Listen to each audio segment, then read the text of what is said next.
ชุงข้าพบทุบขาวตาแรงทางเขาเรามือในเก่าขาวเดี๋ยวมาห้องความเนี่ยเป็นน้องเขาแทงมันเก่ามันเริ่มกันค่ะเนาะมันได้จีโคความว่าเยี่ยนอ่ำไรเลยให้ในเขาเนาะเตรียมไว้ใช้ขุนชาอ่องเขาเนาะสมัยมีดีพิษติเปิดก็ไปบ้างความพาไปบ้างเหมือนกันยังกำคันเนาะถ้าพี่น้องเขาเกี่ยวคลิปวิดีโอในความหูในก็อย่าลืมกดไลค์กดแชร์บนในช่อง YouTube SLL Channel เขาหน่อยแล้วก็ใน Facebook Music ใต้นะครับเนาะมาชมค่ะถอนทั้งวันค่ะ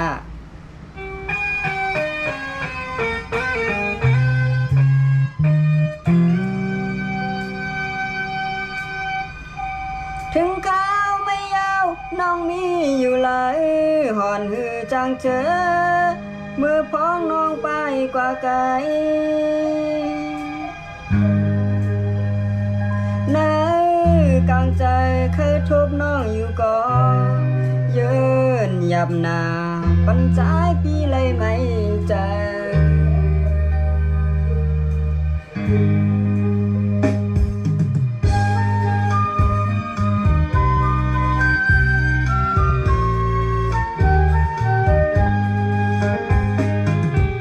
เพื่อไม่แห้งเหี่ยวเพื่อต้องหงตกในด้วยรู้นอต้องรอห้องแช่นให้พอเข้าไม่หอดมายามจึงในต้นลำเหี่ยวแลต้องรอไว้ยามเร็วใจก็เหมือนมือแก่นช่างไปขอคุ้มความอันน้องหมอกหลัดเหมือนเมื่อวันนั้นย้ำในแต่น้องลืมเยาหือนอเฉพาะเคยจับยองห้องความวันช่างน้องยินในยามเร็วก็หักเปียยป่องใจใช้กำนาสั่งวันหันอันเมื่อไรหักกันความวันเชิงวันปีติดเงียน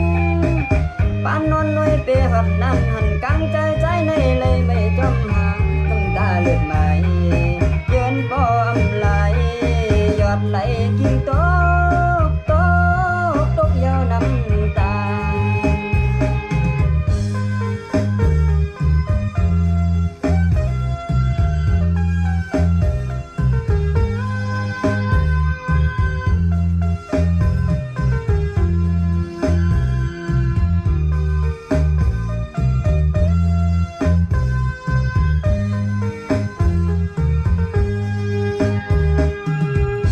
เพื่อไม่แห้งเหี่ยวเพื่อต้องหงตกใน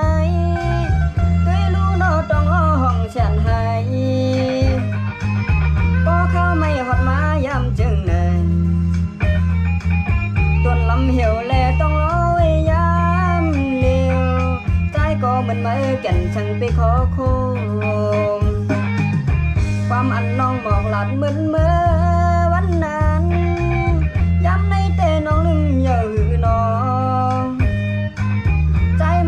เฉพาะเคยจับยอง